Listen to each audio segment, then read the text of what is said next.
प्रसंग चल रहा है चित्रकूट में। भगवान श्री राम लखन सियाजू, संपूर्ण चित्रकूट के ब्रह्म ऋषि जन, वशिष्ठ आदि महापुरुष जन और श्री भरत जी सभा में बैठे हुए हैं। सारी बात लौटकर भरत जी के ऊपर आई कि आप जैसा कहें। प्रभु ने शपथ पूर्वक कहा, पधारे हुए महाराज पिता की शपथ, गुरुदेव आपको साक्षी करके शपथ पूर्वक कहता हूं, जो भरत कह देंगे वही मैं मानूं। अब भरत जी ने विचार किया कि सेवक कैसा जो स्वामी को संकोच में डाल दे, वो तो बहुत नीच है जो अपने स्वामी को संकोच में डाल दे। सेवक का कर्तव्य है समस्त सुखों का त्याग, लोभों का त्याग करके अपने स्वामी की रुचि में रुचि मिला देना। भरत जी ने कहा, प्रभु अब तो जेहि विधि प्रभु प्रसन्न मन होई, करुणा सागर कीजिए सोई। हे नाथ, अगर हमारे ऊपर ये बात रख दी गई तो अब हमारा हृदय कहता है, जिस तरह से स्वामी आपको प्रसन्नता हो आप वही कीजिए। आपकी प्रसन्नता ही मेरी रुचि है। प्रसन्न मन से संकोच त्याग करके हे स्वामी आप जो आदेश जिसको करेंगे अब वो वैसा ही करेगा। सबके अशांति मिट जाएगी, अब आप आज्ञा कीजिए। भरत जी ने भगवान श्री राम के ऊपर, भरत जी के ऐसे वचन सुनकर समस्त सभा अयोध्यावासी मुनिमंडली आनंदित हुए। अभी प्रभु कुछ बोल नहीं पाए थे कि इतने में ही मिथिला नरेश महाराज विदेहराज जनक जी के दूत आकर सभा में प्रणाम किया। वशिष्ठ जी ने देखा कि ये तो मिथिला नरेश के प्रधान दूत हैं। उन्होंने प्रभु श्री राम को भी प्रणाम किया और जब मुनि वेश में देखा तो रो पड़े, क्योंकि दूल्हा वेश में राम को देखा था। विश्वामित्र जी के साथ जब गए थे, धनुष भंग हुआ, तो दूल्हा रूप में जब राम को, आज वनवासी रूप में, तो जनकपुर के जो मिथिला नरेश विदेहराज के प्रधान दूत थे वो रो पड़े सभा में। जानकी जी को और राम जी को ऐसे मुनि वेश वलकल वस्त्र में बहुत ही अपने को संभाला। वशिष्ठ जी ने कहा, कुशल है महाराज विदेहराज जनक का नगर? और वो स्वयं पृथ्वी पे मस्तक रखकर दूतों ने कहा, स्वामी आपने पूछा बस यही कुशलता है, और भला अब कुशल क्या हो सकता है। कुशलता तो उसी समय चली गई थी जब प्रभु श्री राम को वनवास दिया गया और महाराज चक्रवर्ती सम्राट दशरथ जी ने प्राण त्याग दिए। तो मिथिला की कुशलता तो उसी समय चली गई थी जब सियाजू वनवासी वेश में अयोध्या से निकली थी। बस कुशलता यही है कि आप जैसे ब्रह्म स्वरूप ऋषि, आप कुशल पूछ रहे हो, बस इतनी ही कुशलता है। विदेहराज जनक की आज पूरी नगरी विदेह हो रही है। सबके पुतली की तरह हैं जी जानकी जी। पूरी मिथिला नगरी प्राणों से भी अधिक सियाजू को प्यार करते हैं। जब राम जी से ब्याह हुआ सबको अपार सुख हुआ। आज जब पूरी मिथिला नगरी में यह बात है कि सिया राम वनवासी हो गए, आज देखने को लग रहा है कि पूरी नगरी विदेहमयी है। मतलब किसी को शरीर शुद्ध नहीं, सब विरह से व्याकुल है। जब जनक जी को पता चला कि कैकेयी जी ने ऐसी कुचाल रची है, तो जैसे फण के मणि के बिना फणी साप व्याकुल होता है, वैसे परम ज्ञानी जनक जी व्याकुल हैं। विद्वानों की सभा बैठा ली जनक जी ने और पूछा कि इस समय क्या उचित है। चक्रवर्ती सम्राट महाराज पधार चुके हैं, सिया राम लखन वनवास को गए हैं, अब मेरा कर्तव्य क्या है। जनक जी ने सभा में पूछा। ये दूत बता रहे हैं वशिष्ठ जी से। विचार में आया कि तुरंत अयोध्या नगरी में दूत भेजे जाएं गुप्तचर, गुप्त रूप से, और यह बताया लगाया जाए कि भरत जी का भाव क्या है, जिनको राज्य तिलक देने की बात कही गई उनका भाव क्या है। तो हमारे महाराज ने 4 गुप्तचर भेजे और कहा कोई ये जान न पावे कि तुम मिथिला नगरी के गुप्तचर हो। वहां जाकर के उन्होंने जब भरत जी की प्रेम की बात सुनी कि किंचन मात्र माता के पक्ष का कोई भी हृदय में एक अंकुरण भी नहीं है, भरत जी तो अत्यंत राम प्रेम में मगन हैं। तत्काल दूत लौट कर आए, हमारे महाराज मिथिलाधिपति से कहा कि भरत जी में तनिक भी दोष नहीं हो तो राम प्रेम में है, और वो निकल पड़े हैं चित्रकूट में भगवान श्री राम के दर्शन के लिए। तब तो जनक जी को धैर्य हुआ कि चलो भरत जी के हृदय में प्रतिकूलता नहीं है, और अपने प्रधान सेनापतियों को बुला के कहा मिथिला नगर की रक्षा में सावधान रहें। तत्काल जनक जी ने कुछ सैनिकों को साथ लेकर, रनिवास को साथ लेकर यहां के लिए प्रस्थान कर दिया था। वो आ चुके हैं, दूतों ने वशिष्ठ जी से बताया जनक जी आ चुके हैं, प्रयाग में स्नान करके चल रहे हैं और हमें भेजा है आपसे निवेदन करने के लिए। जनक जी पधार रहे हैं, सुनते ही आनंद की लहर दौड़ गई पूरी सभा में। अब श्री राम जी को बड़ा संकोच हुआ कि अगर जनक जी और भरत जी मिलकर ऐसा बोल दे कि अयोध्या का राज्य संभालो, तो आज्ञा उल्लंघन करना, अगर वनवास में नहीं गए तो जो उद्देश्य है इन दुराचारी दुष्टों का विनाश, ये कैसे होगा। और भरत जी और जनक जी दोनों मिलकर अगर एक ही बात कह दिए तो बड़ा संकोच हो रहा है रघुनाथ जी को। अब कैकेयी जी के मन में बड़ी ग्लानि हो रही कि जिस समय सुनैना जी हमसे मिलेंगी तो क्या बोलेंगे, जिस समय महाराज जनक जी फिर हम क्या बोल, वो तो ग्लानि से जनक जी महाराज सामने से दिखाई दिए, मानो ज्ञान का सूर्य चला रहा। परमहंस श्री सुखदेव जी के गुरुदेव हैं जनक जी। वशिष्ठ जी आगे होकर के भगवान श्री राम, सारी सभा जनक जी की अगवानी कर रही, स्वागत कर रही। कोई किसी से कुछ बात नहीं कर रहा। ऐसे ही संध्या हो गई। प्रेमियों की यही दशा होती, न जनक जी कुछ बोल पा रहे, न इधर से कोई बोल पा रहा। सभा विसर्जित हुई, अपने अपने स्थलों में, पड़ाव में सब रुके। प्रातःकाल मंदाकिनी चित्रकूट में जो है उनमें स्नान आदि दिनचर्या हुई। सबके हृदय में एक ही बात है कि जनक जी ये बात सभा में कह दें कि राम राजा हो तो सब सुखी हो जाएंगे, और भरत जी को युवराज पद दिया जाए तो सब जीवित हो जाएंगे। जीवित का तात्पर्य सब विरह में जल रहे, अयोध्यावासी और मिथिलावासी। सबके हृदय में कि हे भगवान जनक जी की बुद्धि में ऐसी प्रेरणा कर दो कि वे घोषणा कर दें राम राजा होंगे, भरत युवराज होंगे, सब सुखी हो जाएंगे। सब सभा में आकर के विराजमान हुए, जो जैसे जहां बैठना चाहिए। रघुनाथ जी तो बहुत संकोची स्वभाव है, प्रेम के समुद्र है, सरल स्वभाव, गुणों के समुद्र।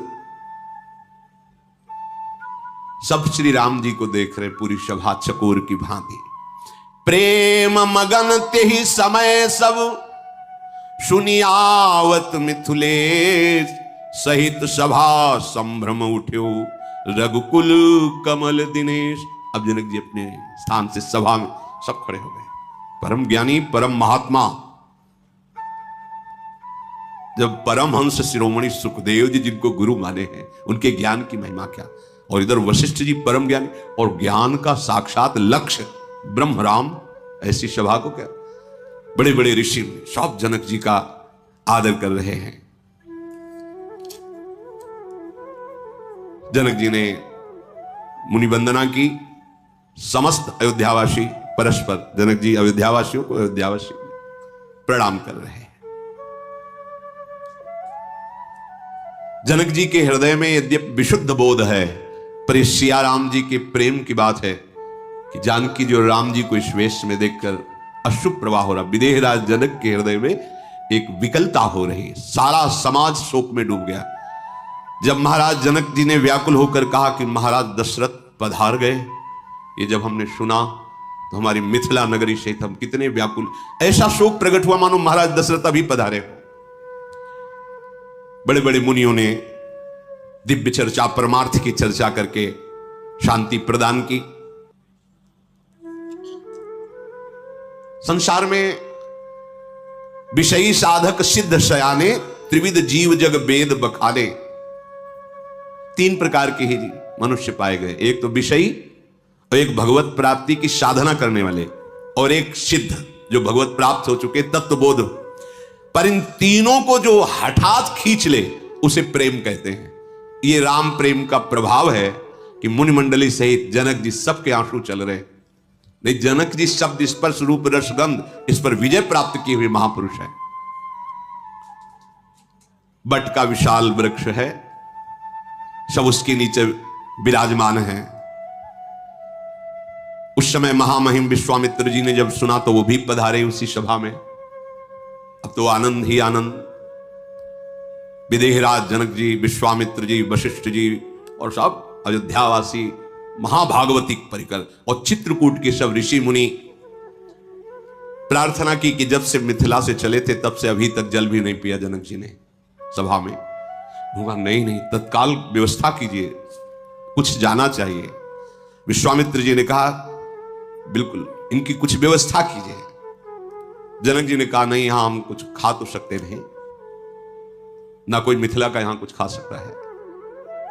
तो भगवान के मन की रुचि जान करके जितने कोल भील थे, परम सौभाग्य, सब बहंगियों में भर भर के शहद और सुंदर कंदमूल फल लाए।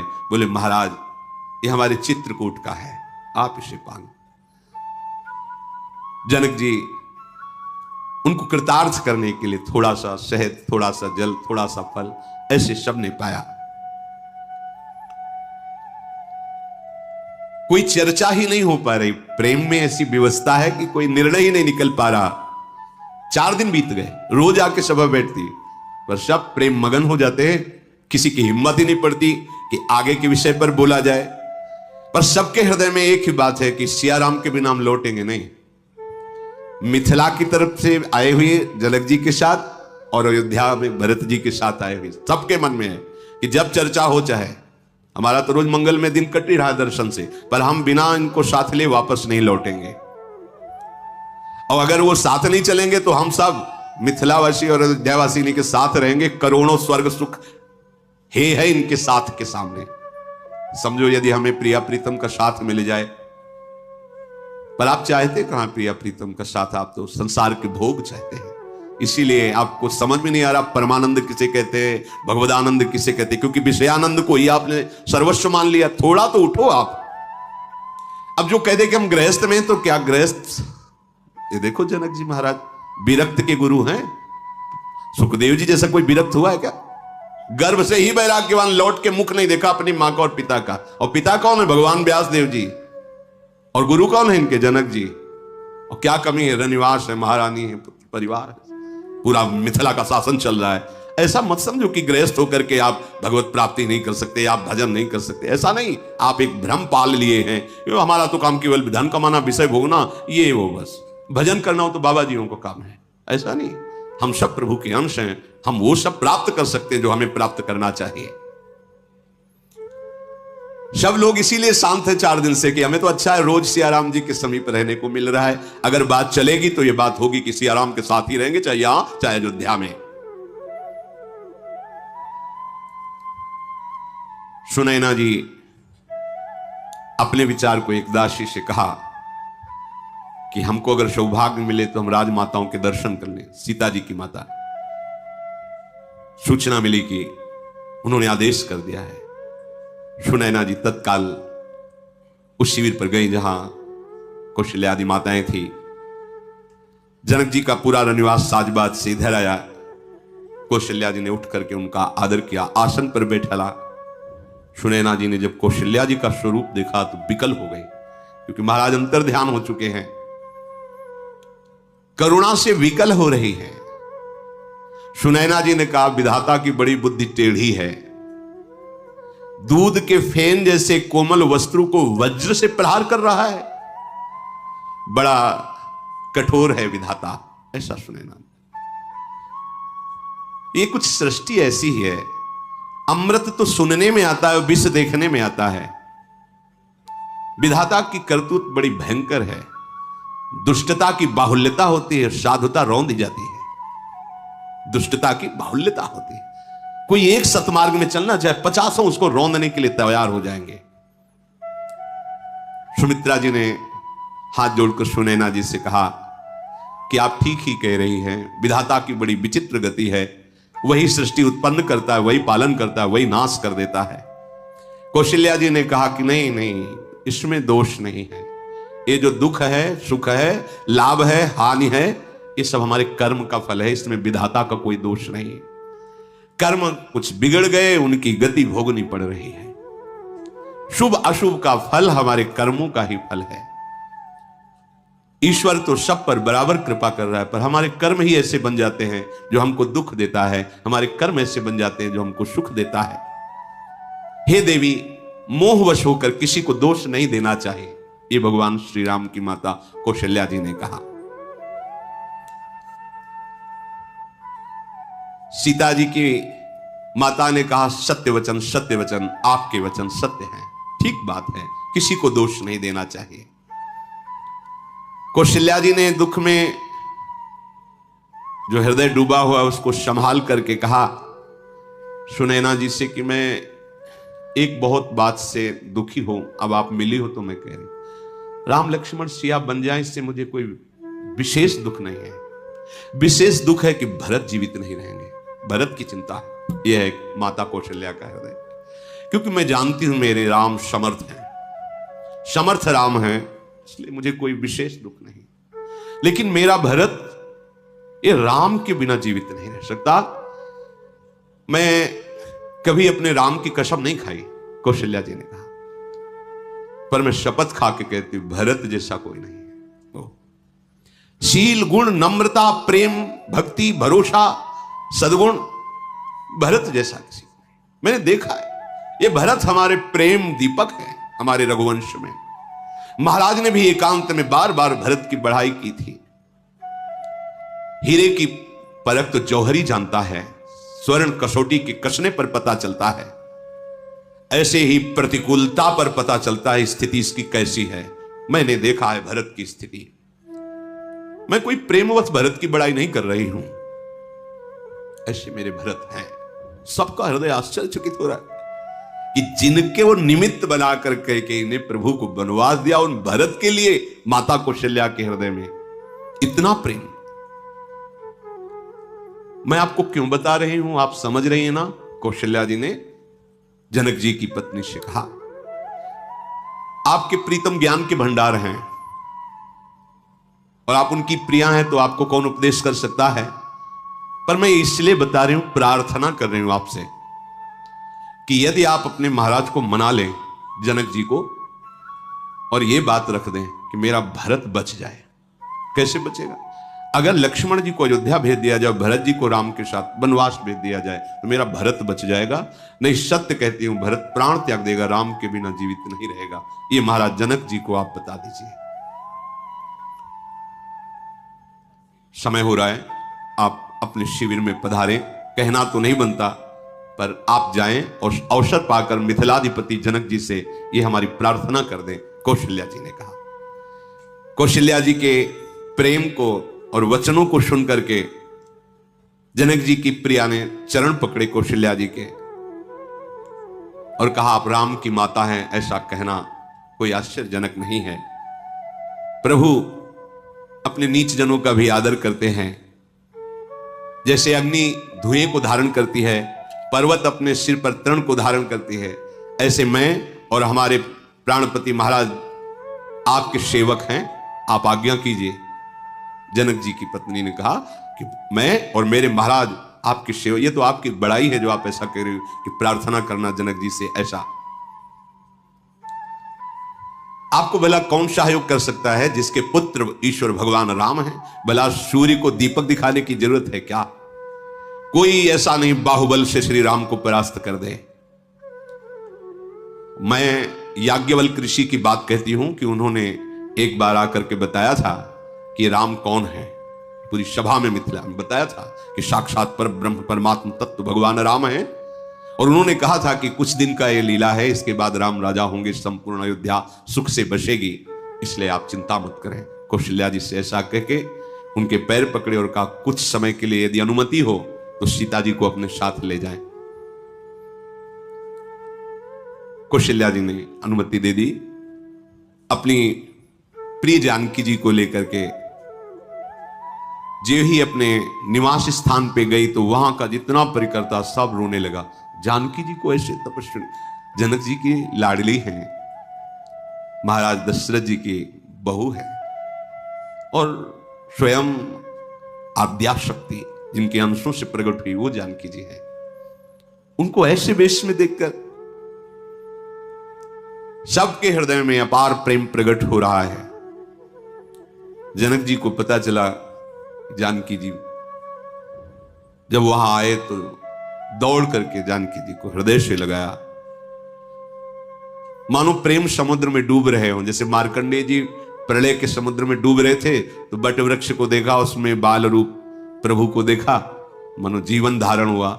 ऐसे ही जानकी जी को उस रूप में देखकर प्रेम समुद्र में डूब रहे। फिर उनको मेरी लाडली जानकी इस भाव ने बचा लिया। नहीं, जनक जी डूब गए थे। ये प्रेम ऐसा है, बरबस ब्रह्म सुख ही मन त्यागा, बलात् ब्रह्म सुख से मन को खींच लेता है प्रेम। बार बार जनक जी हृदय से लगाते हैं, अशुभ प्रवाह कर रहे हैं। तो यहां कह रहे हैं कि ध्यान रखना, ये जनक जी का मोह नहीं है, ये सियाराम का प्रेम है, जो ऐसे परम ज्ञानी के आंखों में भी आंसू आ गए। तपस्विनी वेश में देखकर जनक जी ने कहा, बेटी तूने दोनों कुल पावन कर दिए, तेरे निर्मल यश से सारा जगत उज्जवल हो रहा है। आज मुझे गर्व है। अपने सुख का कहीं किंचन मात्र विचार न करके प्रभु के चरणों का अनुसरण करते उनके साथ वनवास में रहना, दोनों कुल तूने पावन कर दिए। जनक जी जब बड़ाई कर रहे हैं सिया जी की, तो सिया जी संकुचित हो रही है। फिर हृदय से आशीष देते हुए हृदय से लगा करके थोड़ा ही समय हुआ कि सीता जी ने कहा, संकोचवश मैं कह नहीं पा रही, पर मेरा हृदय कह रहा है कि इस समय मुझे आपके पास नहीं, अपनी सासुओं के पास होना चाहिए।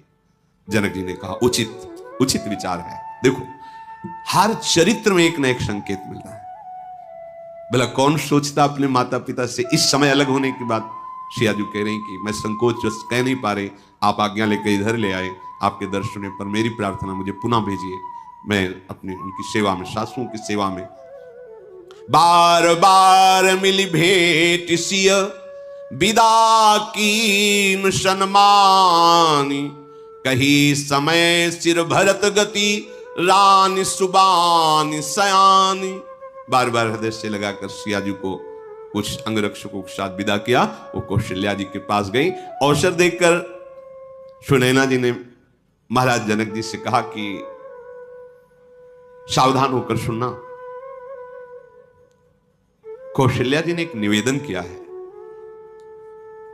उन्होंने कहा कि भरत अगर राम से अलग रहे तो जीवित नहीं रह पाएंगे। बड़ी चिंता है भरत की।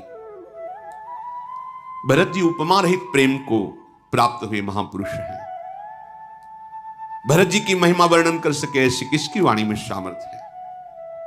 भरत जी श्री रामचंद्र जी की प्रेम की सीमा है।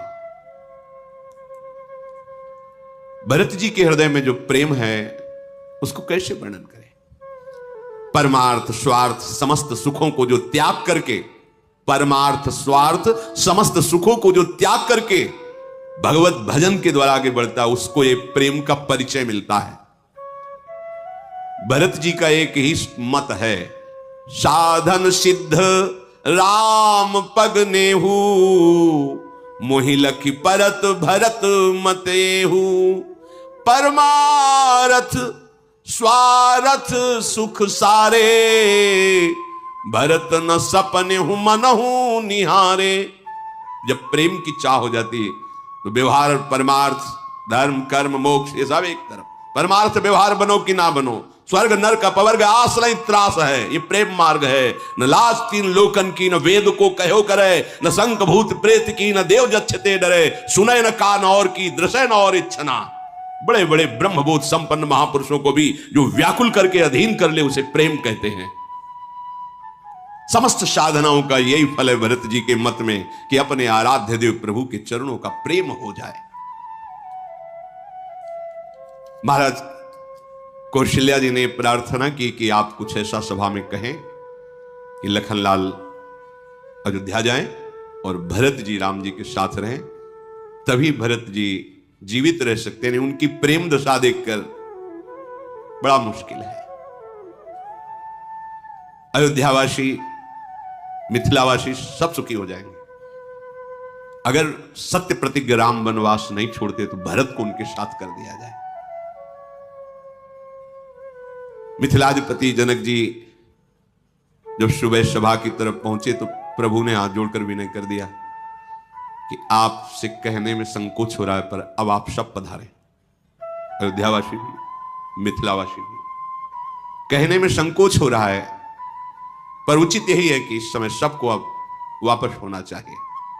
और प्रणाम मुद्रा में सुखचाकर रघुनाथ जी शांत हुए। वशिष्ठ जी पुलकित हो गए और उन्होंने कहा, आप कह तो दिए हो, पर तुम्हारे बिना जिएगा कौन? तुम बिनु राम सकल सुख साजा, नरक सरिस दुहराज समाजा। तुम्हारे बिना ये दोनों तरफ के जो परिकर हैं, अयोध्यावासी, मिथिलावासी, ये सब राज समाज नरक जैसा लगेगा प्रभु आपके बिना। क्यों? प्राण प्राण के जीव सुख के सुख राम, तुम तजितात सुहात गृह, जिनई तिन्हई विधि बाम। हे राम, तुम प्राणों के प्राण हो, तुम आत्मा की भी आत्मा हो, सुख के सुख हो, जीवन के जीवन हो। तुम्हें छोड़कर जिसे घर और भोग सुहाता है, मानो विधाता उसके बाम हो गया है, विपरीत हो गया है। सभा में प्रभु ने कह दिया था ना कि आप दोनों समाज पधारे, तो आपके बिना कैसे? आप प्राणों के प्राण हैं, जीवन के जीवन है। सो सुख धर्म करम जरि जाऊ, जहां न राम पद पंकज भाऊ। जोग कुजोग ज्ञान अज्ञानु, जहां नहीं राम प्रेम परधानु। हे श्री राम, जिसका आपके चरण कमलों में प्रेम नहीं, तो उसका सुख, उसका कर्म धर्म सब भस्म हो जाए, किस काम का? हे रघुनाथ, जिसके हृदय में आपका प्रेम नहीं, वो योग कुजोग है, वो ज्ञान अज्ञान है। तुम्हारे बिना कोई कैसे सुखी हो सकता है? तुम सब सुख हो, पर आपकी आज्ञा सब सिर झुकाकर धारण करेंगे, पर निर्णय होना चाहिए। अब कैसे जिएंगे सब?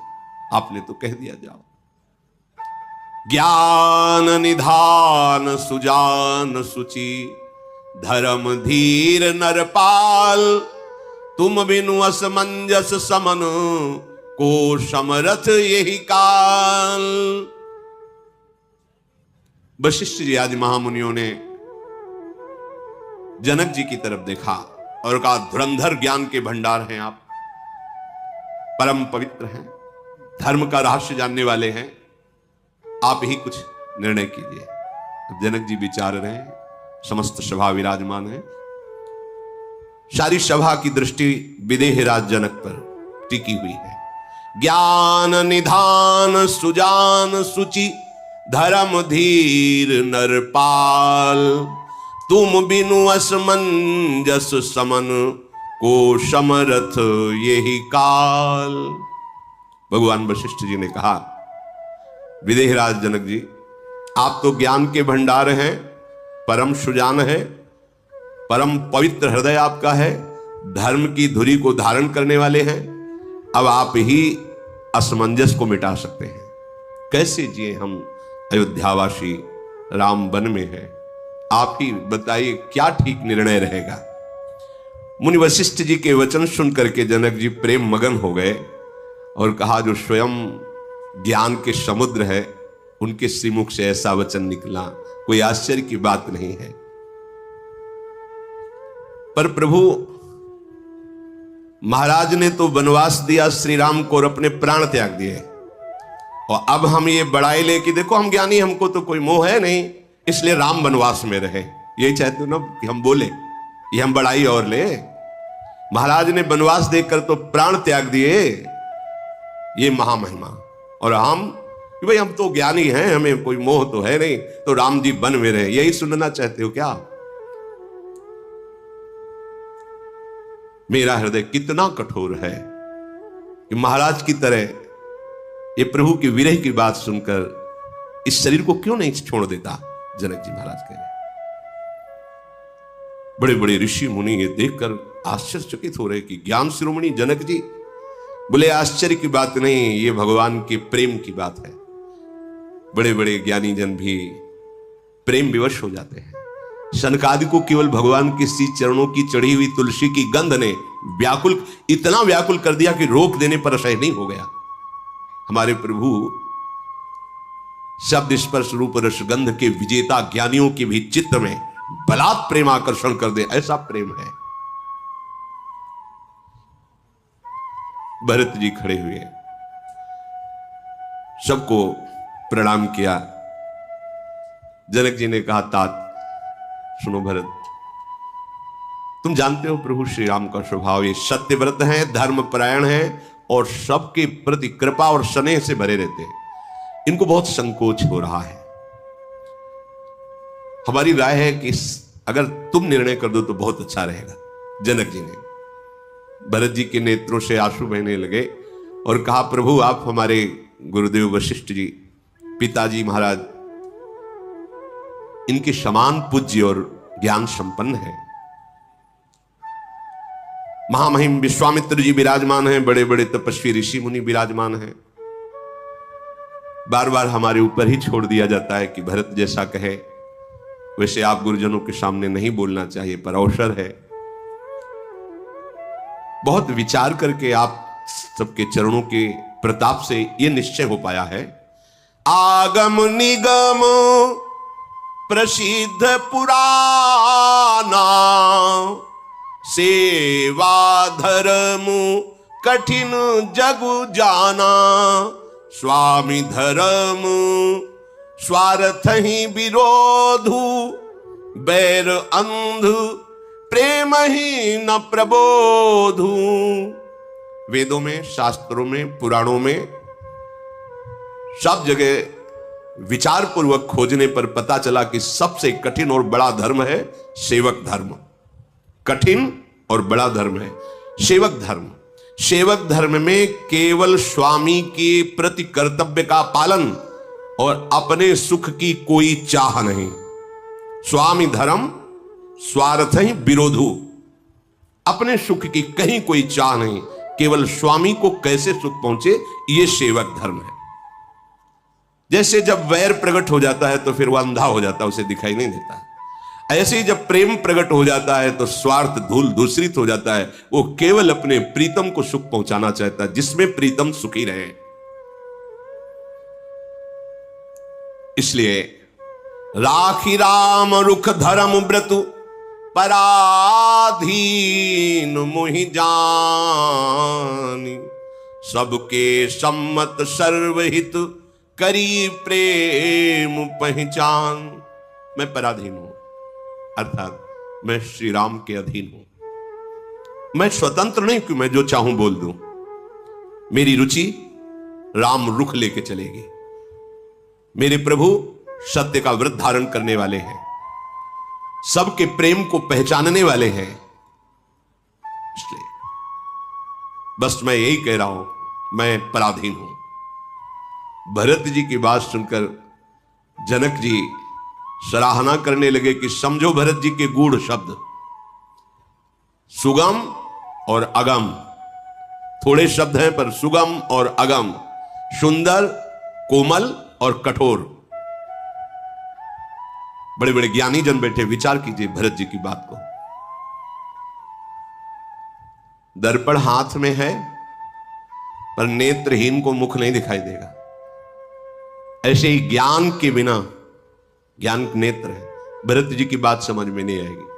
कह रहे बहुत ही सुकोमल और बहुत ही कठोर, बहुत ही सुगम और बहुत ही अगम है। ज्ञानी राज जनक जी मगन हो गए भरत जी की बात सुनकर। देवताओं ने जब देखा कि महिमा भरत जी की प्रकाशित हो रही है, बात भरत जी के ऊपर आ रही है, भरत जी तो ऐसा कह रहे, तो सराहना तो भरत जी की बनती, पर सरस्वती जी से कहा कि आप संभालो, बीच में आप कूदो, अयोध्या वासियों का उच्चाटन करो, मिथिला वासियों का उच्चाटन करो। यहां सबको रुचि नहीं रहनी चाहिए, नहीं हमारी बनाई बात बिगड़ जाएगी। आप कोई माया रचो। सरस्वती जी ने कहा, मूर्ख हो क्या तुम? भरत जी की मति में हमारी कोई शक्ति काम करेगी? अरे ब्रह्मा विष्णु महेश की माया इतनी प्रबल है, वो भी भरत जी की बुद्धि को छू नहीं सकती, फिर हमारी क्या छू सकती है? तुम बड़े भोले हो देवताओं, स्वार्थ के वशीभूत होकर तुम जानते नहीं हो, कहीं चांद की चांदनी किरण प्रचंड सूर्य को अपने प्रभाव से दबा सकती है क्या? मैं एक किरण हूं। भरत की बुद्धि प्रचंड भास्कर है, भगवत प्रेम से युक्त, उनको मैं बदल सकती हूं क्या? जिसकी बुद्धि के निश्चय में प्रभु विराजमान है, उसकी बुद्धि अटल होती है, उसे कोई नहीं बदल सकता। जहां सूर्य का प्रकाश है वहां अंधेरा नहीं रह सकता। सरस्वती जी ने कहा, देवताओं तुम्हारी बुद्धि स्वार्थ के अधीन, इसलिए तुम ऐसी विनय बार बार कर रहे हो। देवताओं को फिर भी संतोष नहीं हुआ। तुरंत उन्होंने षड्यंत्र रचा, भय, भ्रम, उच्चाटन, अप्रीति, इसका प्रयोग कर दिया पूरी सभा के ऊपर। समस्त देवता पूरी सभा के ऊपर भय, भ्रम, अप्रीति, उच्चाटन। सोचो, जब तुम भगवत प्राप्ति के लिए चलते हो तो ये चार शब्दों को नापना। भय, एक अजीब सी घबराहट, भ्रम, पता नहीं भगवान है कि नहीं, मिलेंगे कि नहीं मिलेंगे, क्या ऐसे ही चलता रहना पड़ेगा। अप्रीति, आराध्य देव के प्रति कोई भी प्रेम नहीं बन रहा। उच्चाटन, ये दैवी माया। ये जब प्राकृतिक माया से निकलना चाहता है तो दैवी माया प्रकोप। साधक जन जब प्रश्न करते हैं तो पता चलता है, और अपनी छाती को भी तो देखा है, हृदय को भी तो देखा है। ये कुचाल कर दिया देवराज इंद्र ने। जनक जी, वशिष्ठ जी, विश्वामित्र जी और भरत जी, इन बड़े बड़े महापुरुषों के ऊपर उसका कोई प्रभाव नहीं, और सब प्रभावित हो रहे हैं। सारी समाज में कभी अयोध्या अच्छी लगती है, कभी चला जाए यहां से, कभी एक भयावह कि प्रभु से बिलक कैसे रह पाए। विविध भाव, एक रस जो जहां राम प्रेम विराजमान था, देखो वहां प्रकट कर, ये बहुत प्रचंड है। इसलिए करो सदा तिनके रखवारी, जिम बालक राखे मातारी, तभी परमार्थ सिद्ध होता है। नहीं तो गिरने में देर नहीं लगती। साधन बल काम नहीं करता, मेरे बल सी वृंदावन रानी। सबकी तरफ देखा इन महापुरुषों ने और कहा कि हे तात राम, अब तुम निर्णय कर दो। अब तुम जिसको जो आज्ञा करोगे वही बात स्वीकार हो जाएगी। रघुनाथ जी बहुत ही सरल सत्य कोमल वाणी में बोले, मिथिलाधिपति महाराज के विराजमान होते हुए जो बोलना भी होगा वो अच्छा नहीं लगेगा। आपकी और गुरुदेव की आज्ञा है तो मैं शपथ पूर्वक कहता हूं, जो आप लोग निश्चय करें भरत जी की सहमति के अनुसार, मैं वही स्वीकार कर लूं। मुझे अच्छा नहीं लगता कि मैं अपनी तरफ से कुछ बोलूं। फिर सारी सभा भरत जी की तरफ।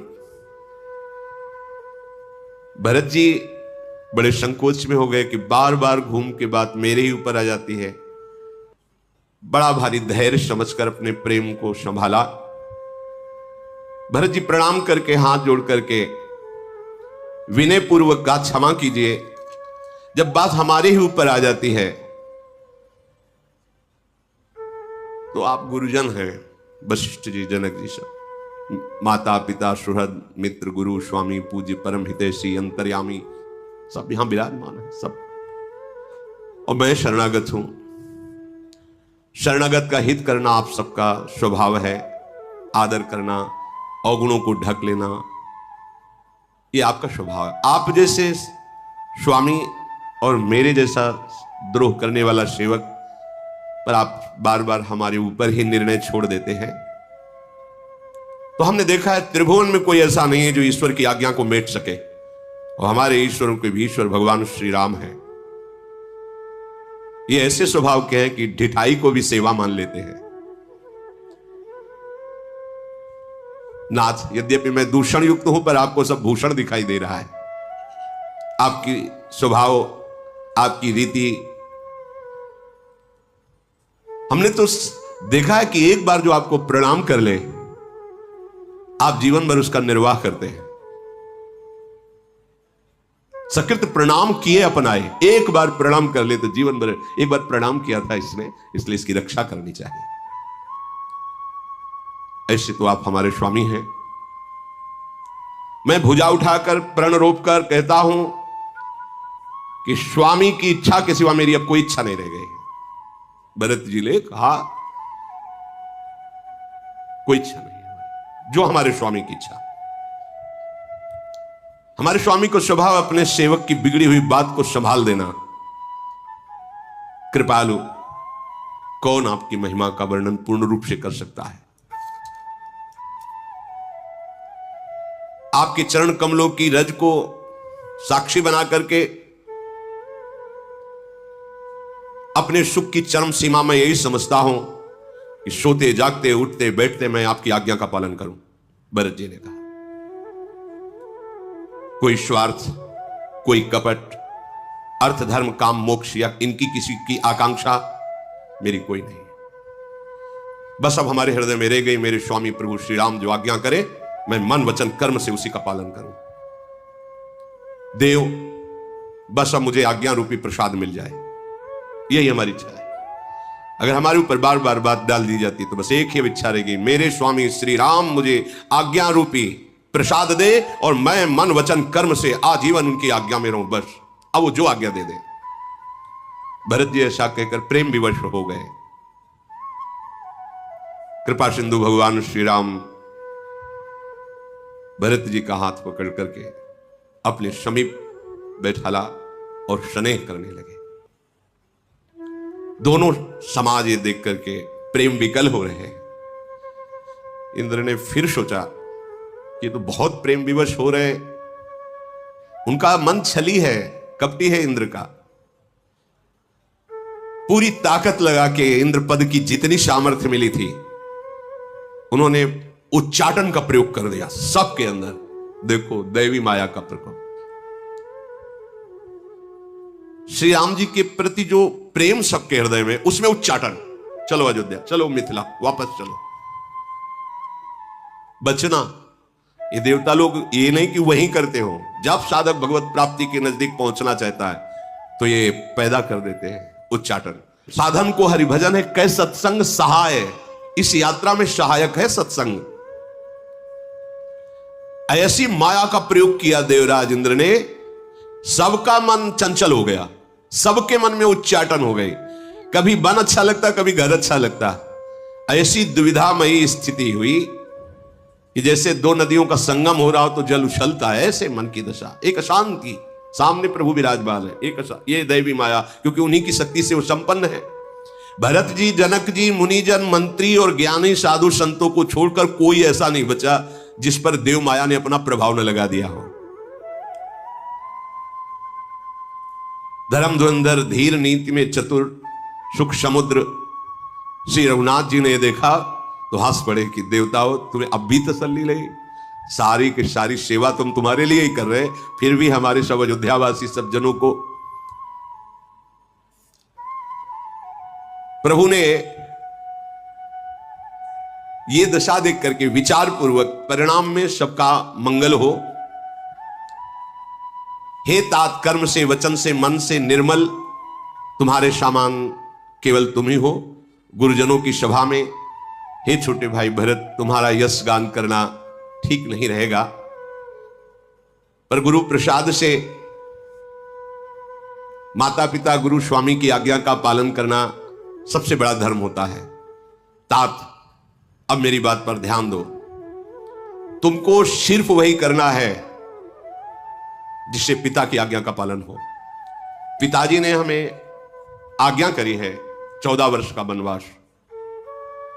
चाहे प्रजा को कितना भी दुख पहुंचे, हम समझ रहे हैं, पर हम पिता की आज्ञा का पालन करने के लिए तत्पर हैं। हे भाई, मैं जानता हूं कि तुम बहुत प्रेम करते हो, पर तुम्हें सहयोग करना होगा मेरी इस बात पर।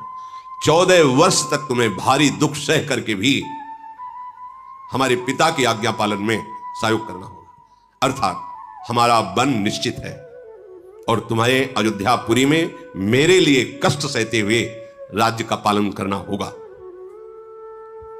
तुम कोमल हो, बहुत द्रवित हृदय के हो, तुम्हारे लिए कठोर आज्ञा है क्योंकि वियोग होगा इसमें, पर तात समय ही ऐसा है। इस कुअवसर में अपने ही सहायक होते हैं। तुम मेरी सहायता करो। वज्र के आघात को भी हाथ से ही रोका जाता है, भले कट जाए। इसलिए तो हमारी इस आज्ञा का पालन करो। मैं 14 वर्ष वनवास में रहूंगा, महाराज के द्वारा पालित प्रजा का पालन तुम्हें करना होगा। यह हमारी आज्ञा है, यह तुम्हारा सहयोग होगा। मैं समझ रहा हूं तुम्हें दुख मिलेगा, पर तुम्हें ऐसा करना भरत जी के लिए। यद्यपि बहुत प्रेम से प्रभु बोल रहे थे, सारी सभा विकल हो गई। भरत जी ने हाथ जोड़कर प्रसन्न मुद्रा में कहा, स्वामी अनुकूल है, मेरा विषाद मिट गया, मैं वही करूंगा जो आपकी आज्ञा है। ये बहुत बड़ी बात है। सब बात आकर के स्वामी की रुचि में और स्वामी की आज्ञा। अब भरत जी एक भी शब्द नहीं बोले कि राज तिलक लाए हैं, ऐसा बिल्कुल शांत, ऐसा ही चाहिए। उत्तम सेवक वही है जो स्वामी की रुचि को परख ले और उसी के अनुसार भले कष्ट हो लेकिन रुचि के अनुसार चले तो वो महासुख में पहुंच जाएगा। अपनी रुचि मनवाना स्वामी से सेवक का लक्षण नहीं होता। स्वामी की रुचि के अनुसार चलना ये सेवक का लक्षण होता है। कीन सप्रेम प्रणाम बहोरी, बोले पानी पंकरु जोरी, नाथ भयउ सुख साथ गए को, लहेहु लाहु जग जनम भये को। अब कृपाल जस आयसु होई, करो शीस धरी सादर सोई। सो अवलंब देव मोहि देई, अवधि पार पावऊं जैसे। हे स्वामी, भरत जी ने हाथ जोड़कर कहा, आज मैं आपके साथ जाने का सुख प्राप्त कर लिया क्योंकि आपने आज्ञा स्पष्ट कर दी। मेरे जन्म लेने का लाभ मिल गया कि स्वामी की आज्ञा का पालन करने का अवसर मिला। कृपालु, आपकी एक एक अक्षर आज्ञा का पालन करो, पर मुझे जीने का सहारा मिल जाए। अगर जीने का सहारा मिल जाए कोई, तो प्रभु जो भी आज्ञा की अक्षर अक्षर पालन करूंगा।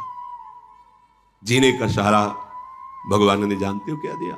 चरण पादुका, जो राज्याभिषेक के समय सब सामान लाई गई थी, क्योंकि भगवान पादुका पहनकर वनवास में नहीं, कई जगह आया है नंगे पैर विचरण की। तो ये पादुका जब अगर राज तिलक होगा तो सब सामान आया था ना, उन्हीं में से पादुका प्रसादी करके भरत जी के देने के लिए, ये जीवन का तुम्हारे आधार ये पादुका। फिर कहा, प्रभु गुरुदेव की आज्ञा से अभिषेक का समस्त भूमिमंडल के तीर्थों का जल आदि ये लाए हुए थे, इसके लिए क्या आज्ञा है? मन में बड़ा भारी एक और मनोरथ है कि जिस वन में आप रहेंगे, अभी हमने पूर्ण दर्शन नहीं किया, यदि आज्ञा हो तो ऋषियों के आश्रमों में जाके दर्शन कर लें। ये पावन तीर्थ चित्रकूट है, प्रभु आपके चरण चिन्हों से अंकित है। मैं जगह जगह प्रणाम करूं, ऋषियों के दर्शन करूं, ऐसी आप आज्ञा करें। भगवान श्री राम बोले, जाओ जाओ, ऋषियों की चरण धूल माथे पे धरना समस्त मंगलों का मूल होता है। ये अत्रि ऋषि हैं, समीप ही बैठे थे, इनके साथ जाओ और निर्भय विचरण करो, और जहां ये कह दे वहां तीर्थों का जल स्थापित कर देना जो राज तिलक के लिए, अभिषेक के लिए लाए हो। अब जब ये बात हो गई तो देवता लोग फूलों की वर्षा करने लगे, क्योंकि उनके मन की बात हो गई ना कि अब प्रभु 14 वर्ष वनवास। अत्रि जी भरत जी को दर्शन करा रहे हैं, फिर एक जगह ले गए जो एक कूप था, कुआं, बहुत सुंदर। अत्रि जी ने कहा, ये जो कुआं है राज्याभिषेक के लिए लाया हुआ समस्त तीर्थों का जो जल है, इसमें विराजमान कर दो। सब पात्रों में जो विविध तीर्थों का जल था उस कुएं में डाल दिया गया, और उस कुएं का नाम भरत कूप पड़ा, आज भी विराजमान। उसके जल के अवगाहन से समस्त तीर्थों के अवगाहन का फल प्राप्त हो जाता है। इस कूप को अब लोग भरत कूप कहेंगे, तीर्थों के जल के संयोग से अत्यंत ही महामहिम हो गया है। जो प्रेम पूर्वक इस भरत कूप में स्नान करेगा, आचमन करेगा, उसके जो शारीरिक मानसिक वाचिक पाप बने हैं वो सब नष्ट हो जाएंगे। अत्रि मुनि ने उस जल को उस कूप में विराजमान कराया। फिर रात्रि के समय ऋषियों ने सुंदर चरित्र इतिहास आदि सुनाए, सब जगते रहे। भगवान श्री राम अत्रि जी गुरु वशिष्ठ जी की आज्ञा से और चित्रकूट के दर्शन किए। जहां भरत जी चरण रखते हैं वहां कोई भी कंक्रीट पथरीली भूमि तत्काल बदल जाती है और कोमल हो जाती है। बोले कोई आश्चर्य की बात नहीं है, क्योंकि जो भगवान की भजन में लगता है तो प्रकृति उनके अनुकूल हो जाती है। ये माया तभी तक विरोधी है जब तक सच्ची भक्ति नहीं है, और सच्ची भक्ति हो जाएगी तो माया विरोध नहीं करेगी, ये मां की तरह दुलार करेगी, क्योंकि ये भी प्रभु की ही तो दासी है। मायापति प्रभु को कहा गया है, और आप प्रभु को भज रहे हैं तो फिर फंसाएगी नहीं, ये दुलार करेगी। और जब आप मायापति बनना चाहेंगे तो फिर थप्पड़ मारेगी। मां को किस भाव से देख रहा है तो थप्पड़ मारे, क्योंकि मायापति तो भगवान की तो माया है ना। और आप मायापति बनना चाहो तो थप्पड़ मारेगी, ये थप्पड़ ही मार रही जन्म जन्मांतर जो हम भ्रमित हो रहे हैं। नहीं, अभी कृपा, ये माया ही तो है माइक, ये माया ही तो है शब्द, लेकिन ये माया मुक्त करने वाला बन गया, क्योंकि प्रभु से संयोग। अगर प्रभु के विमुख तो यही माया में फंसाने वाले शब्द बोले जा सकते हैं, ऐसे गाने, ऐसे रजोगुणी बातें जो तुम्हारे मन को माया में फंसा दे। ये शरीर भी तो माया है, कपड़ा भी तो माया है, बैठे हैं वो भी तो माया है, ये भी तो माया है। गो गोचर जहां लघु मन जाई सो सब माया जानो भाई। अभी हमारे लिए बाधक हुई क्या? हमारे लिए प्रभु को प्रेम प्राप्त कराने वाली वो साधन बन गई, क्योंकि प्रभु की सन्मुखता है, प्रभु की भक्ति। अगर भक्ति विरुद्ध आचरण तो वही माया तुम्हें फंसा देगी। हमारे प्रभु का नाम ऐसा है कि अगर ऐसे जमुआई ले राधा या जो नाम उच्चारण, उसके पाप नष्ट हो जाते हैं। कुछ तो ऐसे अभ्यास होने ही चाहिए अपनी दिनचर्या में, जैसे किसी बात है राधा शुरू कर, जमुआई तो राधा राधा, और थोड़ी थोड़ी देर में लंबी सांस खींचकर जय हो प्रियाजू मेरी लाडली मेरी किशोरी, ऐसा अभ्यास बना लेना चाहिए। वो होता है, फिर वो स्वाभाविक होने लगता है। अच्छा, जय हो महारानी जी की जय हो, प्रियाजू की जय हो, वो स्वभाव बन जाता है। थोड़ी थोड़ी देर में नाम तो चल ही रहा है, लंबी सांस, हा प्रियाजू, हा लाडली, जय हो किशोरी जी की जय हो। फिर जो प्राणपन से प्रभु के चरणारविंद में प्रेम करते हैं वो सर्वाश्चर्यमय हो जाते हैं। भरत जी तो प्रेम की मूर्ति है। कहीं स्नान करते हैं, कहीं ऋषियों को प्रणाम करते हैं, कहीं मनोहर स्थलों को देखते हैं। मुनि अत्रि जी की आज्ञा पाकर बैठकर कहीं सियाराम के स्मरण में तन्मय हो जाते हैं। भरत जी ने 5 दिन में सब चित्रकूट के महामहिम तीर्थों के दर्शन किए। 5वां दिन बीता, संध्या आई, रात्रि भगवत चर्चा में व्यतीत हुई। ये जो नींद है ना, ये तमोगुणी है। जब तक हमारा सही भजन नहीं होता तब तक बड़ा विक्षेप होता रहता है। नहीं तो सही भजन होने पर इंद्रियों को जो बल नींद से मिलता है ना, वो भजन से मिलने लगता है। तो आश्चर्य होता है कि लोग सोते नहीं। जैसे आप तो मान लो कभी कभी आकर के यहाँ ऐसे रोज के, अब देखो इतना बन गया, ये पूरी रात में ही तो बना रहे संत जन, और पूरी दिनचर्या है। ऐसा नहीं कि बस बना के सो गए, ऐसा नहीं है। 2 घंटे 3 घंटे विश्राम हुआ, 24 घंटे में लगी हुई, तो क्या इनको नींद नहीं? प्रियाजू के आश्रित, प्रियाजू के लिए सेवा भाव, प्रियाजू के चिंतन, इंद्रियां बलवान होती जाती है। उनको तमोगुण जनी नींद से उतनी पुष्टता नहीं होती जितनी भगवत चिंतन से होती। इसलिए जैसे बार बार आता है, रात्रि हुई तो भगवत चरित्र सुने रहे हैं, दिन हुआ तो तीर्थ दर्शन कर रहे हैं, इन्हें नींद कब आती? नींद तमोगुणी विषय है। नारायण हरि भजन में 5 सुहात विषय भोग, निद्रा, हंसी, जगत प्रीति, बहु बात, ये भजन में नहीं सुहाती। फिर प्रेम में तो बहुत ऊंची स्थिति है। श्री जनक जी महाराज और अयोध्या के सब जन बैठे हैं। श्री राम जी सकुचाते हुए फिर कहा कि हमें ऐसा लगता है, फिर पृथ्वी की तरफ देखने लगते हैं कि अब आप सब पधारे। बड़े संकोच से भगवान बोल रहे, बड़े संकोच से। भरत जी प्रेम पूर्वक उठे। स्वामी को संकोच में नहीं डरना चाहिए। साष्टांग दंडवत की हाथ जोड़कर कहा कि यद्यपि हमने आपको संताप ही पहुंचाया, दुख ही पहुंचाया, आप मुझे अब आज्ञा कीजिए। 14 वर्ष तक केवल आपके आने की बाट में मैं जीवित रहूंगा। दीनदयाल में प्रार्थना किया था, जीने का सहारा दे दीजिए।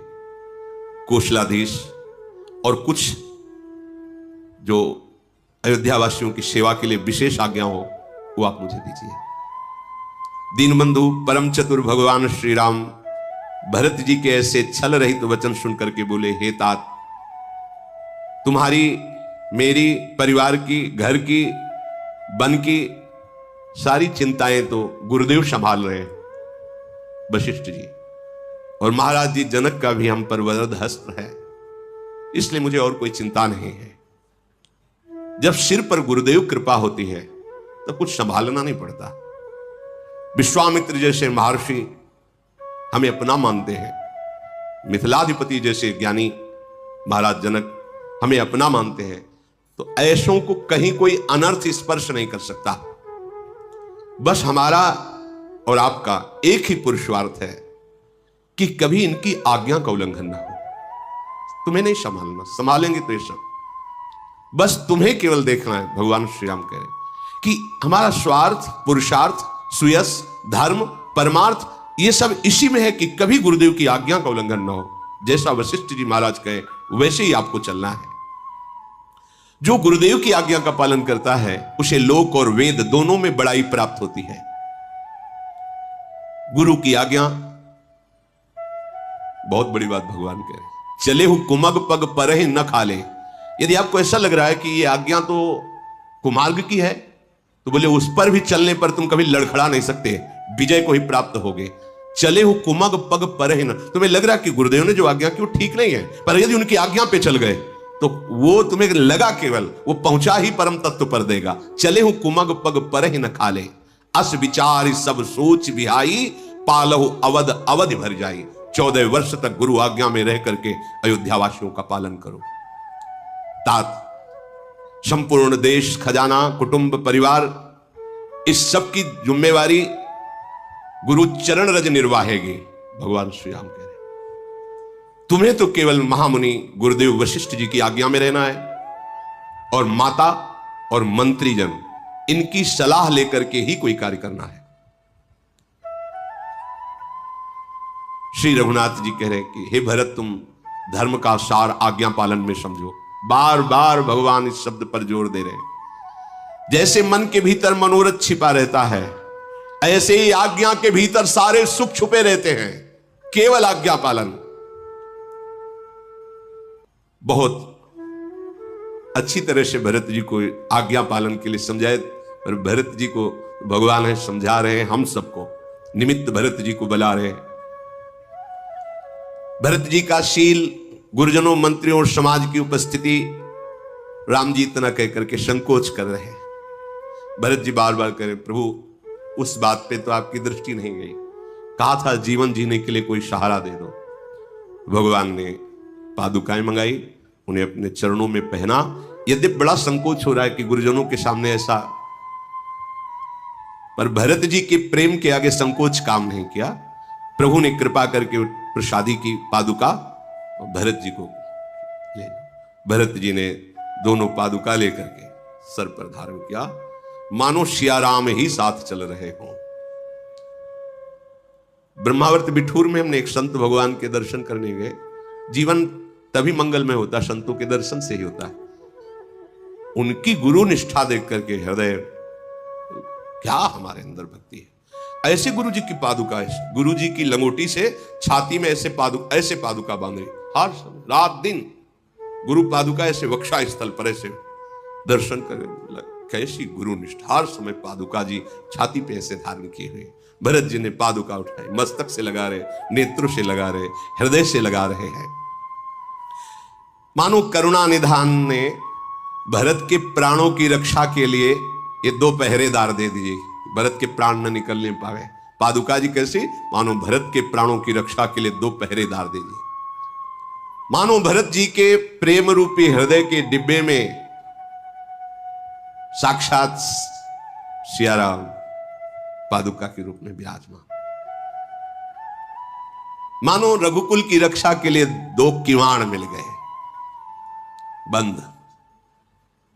सेवा रूपी धर्म के सुझाने के लिए निर्मल नेत्र मिल गए। बंदों गुरुपद पदुम परागा, सुरुचि सुवास सरस अनुरागा। गुरुदेव भगवान के चरण पादुका, चरण रज, ये वो चिंतन है जो अपने हृदय में दिव्य दृष्टि प्रदान कर दे। पर ऐसी श्रद्धा किसी भाग्यवान के हृदय में होती है जो गुरु चरण रज, गुरु चरण पादुका, गुरु आज्ञा, उसके लिए त्रिभुवन में कुछ दुर्लभ थोड़ी है। जे गुरु चरण रेणु अनुरागी, ते लोकहु बेदहु बड़ भागी। जे गुरु चरण रेणु सिर धरहि, ते जन सकल विभव बस करहि। आराध्य देव गुरुदेव एक ही। भरत जी ने प्रणाम किया और प्रभु श्री का आज्ञा कीजिए, अब ये नेत्र 14 वर्ष तक केवल बाट देखते रहेंगे। देव राजेंद्र ने फिर भयंकर उचाट, क्योंकि सब विकल हो जाएंगे, इसलिए सहायता की, मानो सहायता की, सबके हृदय में भारी उचाट माया का प्रयोग किया। ये संजीवनी बूटी का काम किया। ने कितने प्राण छोड़ के जाते हैं यहीं से। भरत जी को तो सहारा मिल गया पादुका का, और सबके जीवन 14 वर्ष के लिए सुरक्षित रहे, इसलिए उचाट ने काम किया। जो देवराज इंद्र का उच्चाटन, ये ऐसा नहीं है जो तंत्र मंत्र, ऐसे उच्चाटन, मारण, मोहन, वशीकरण सब, और राधा राधा राधा, साप ताप रोग शोक दारुण दुखारी, लाल इष्ट दुष्ट दलन कुंज भवनचारी। कोई मारण मोहन वशीकरण उच्चाटन साप शोक कोई स्पर्श नहीं कर सकता। राधा राधा राधा नहीं होते हैं। एक तांत्रिक थे, तो सन्यासी जनों का बड़ा उपहास करते थे। उनको कुछ होता है मंत्रों का, ऐसा कई तरह से प्रताड़ित करते थे उनको। ये बात धर्म सम्राट करपात्री जी को पता चली। वो कहेंगे अब हम जा रहे हैं उनके पास, आज के बाद वो कभी किसी के ऊपर तंत्र प्रयोग नहीं करेंगे। वो गए तो सन्यासी को देखते ही अंदर से द्वेष करते थे, जलते थे। उन्होंने मंत्र का प्रयोग किया। करपात्री जी ने कहा और, फिर कई मंत्रों का प्रयोग किया। करपात्री जी ने कहा नारायण नारायण नारायण। और है तुम्हारे पास कोई मंत्र? तो उनका आप धर्म सम्राट करपात्री जी हैं क्या? बोले परिचय से क्या मतलब, सन्यासी तो सन्यासी होता है, अब हम प्रयोग करें? वो साष्टांग लेट गया। महाराज रक्षा करो। बोले आज के बाद संतों पे प्रयोग मत करना। नहीं, अभी तो हम नारायण नारायण कह करके मानो, अगर अब हम प्रयोग करें तो हम कोई तंत्र प्रयोग नहीं करेंगे, हम केवल भाव करेंगे, फिर तुम देखो वो चरणों में लो। नहीं महाराज, सच्चे मन से भजन करो। ये नाम ही कोई ऐसा तंत्र मंत्र जादू टोना भूत प्रेत पिशाच, बोले कोई बाहरी चक्कर अंदर का चक्कर, कोई चक्कर नहीं, कोई नहीं, भागे घूम रहे हैं। हम कह रहे हैं ये सब करने की जरूरत नहीं। जिसके बाहरी चक्कर हो भीतरी चक्कर हो। भीतरी चक्कर समझते हो? काम क्रोध लोभ मोह मद मत्सर, बाहरी छल कपट मारण वशीकरण उच्चाटन मोहन। तुम देख लो ना, अगर तुम्हारे घर में 10 मिनट राधा नाम कीर्तन होता है और प्रत्येक घर का सदस्य उस कीर्तन में सम्मिलित होता है, कोई भी तांत्रिक कर ले तुम्हारे घर में टुटका फुटका, जो नहीं नींबू सिंदूर दुनिया के कोई कर ले, कुछ नहीं। तुम्हारी जेब में वृंदावन की रज है और ठाकुर का चरणामृत है। किसी की भी ताकत नहीं कि तुम्हारे ऊपर मारण मूठ वशीकरण उच्चाटन का प्रयोग कर सके। ध्यान रखना, ये हम ऐसे नहीं कि केवल भावुकतावश कह रहे हैं। बच्चापन से भगवान के मार्ग में गंगा के किनारे स्मशान में ही घूमते रहे, ऐसा कभी नहीं है कि कोई आके जादू टोला, वैसा कुछ नहीं। और सब है, जगत है, माया है, तो सब बगीचा है, कहीं कुछ नहीं। नाम चल रहा है, कहीं कुछ नहीं। जिसका नाम साथी है तो नाम ही उसके साथ है, फिर क्या है? आप लोगों की समझ में नहीं आता। अरे वो जंतुर में कुछ लिख दे, अब सोचो वो आदमी एक कागज में कुछ लिख के ऐसे लपेट के और तांबे के या पीतल के जंतुर में भर के, आप बड़े सम्मान से उसे बांध लेते हो, विश्वास हो गया। और उसमें क्या लिखा तुम्हें कोई मतलब नहीं, कुछ पता नहीं। हम तुम्हें चिल्ला चिल्ला के कह रहे जंतुर बांधने की जरूरत नहीं, राधा राधा, और कोई बाधा पहुंचा दे तो बता ना। अरे प्रभु के दास का स्मरण कर लो तो कोई नहीं आता। प्रभु के दास का, प्रभु का स्मरण हो रहा है तुम्हारा और कोई आ जाए, ऐसा कैसे? धुंधकारी को परम गति मिली, जादू टोना किया क्या? जंतुर मंत्र बांधा क्या? भगवान की केवल कथा सुनी और विमान में बैठ के भगवत धाम को गया, महान प्रेत योनि से मुक्त हो गया। केवल चर्चा सुनी, चर्चा, न जप न तीर्थ न अनुष्ठान न पिंडदान न कोई क्रिया न कोई अनुष्ठान। क्या किया? केवल 7 दिन भगवान की चर्चा सुनी और विमान आया और साक्षात भगवत स्वरूप होकर भगवत धाम को गया। यह हमारे परम पावन प्रभु का नाम है, प्रभु का रूप है, प्रभु की लीला है। आप लोग विश्वास क्यों नहीं करते? क्यों भटकते हो?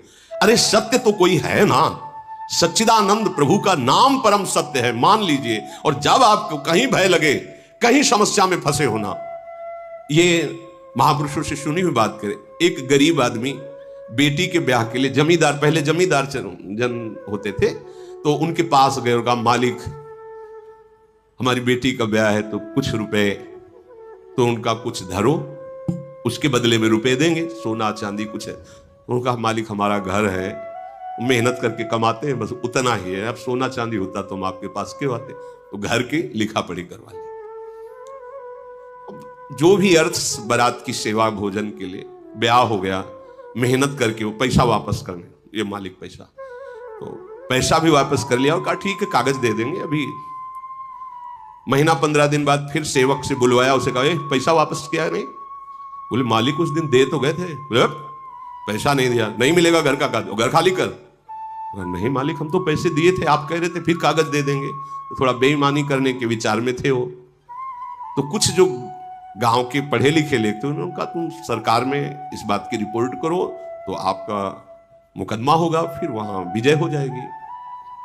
जब मुकदमा में तो दोनों को बुलाया गया, तो उनसे पूछा गया गरीब आदमी से कि तुम्हारा गवाही कौन है जब तुम इनको रुपए दे रहे थे? मुझे गरीब का गवाही कौन है? रघुनाथ जी थे। तो रघुनाथ जी को अगली बार तारीख में लिवा के लाना, वो साक्षी दे देंगे तो बात हो जाएगी। बोले हाँ ठीक है।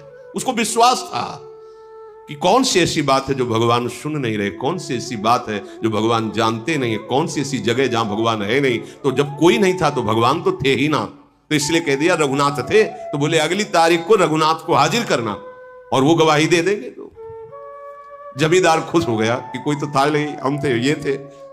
और वो ये समझ नहीं पाया। अब अगली तारीख को गया, बोले गवाही कहां है? बोले बुलाओ उसको तो आ जाएगा।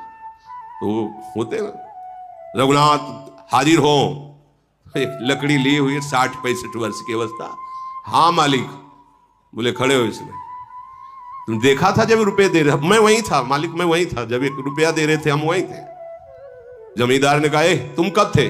बोले वो लाल वाली डायरी रखी ना, उसके 22वें पेज में जो तुमने लिख के रखा है, उतने ही पैसे उसी समय वहां रखे। तो वो पैसे, क्योंकि पहले बैंक वाला काम नहीं था, अपने घरों में ही दीवालों में ऐसे छुपा, इतने नोट 100 की संख्या के इतने वो भगवान नहीं है, अभी भेजा जाए।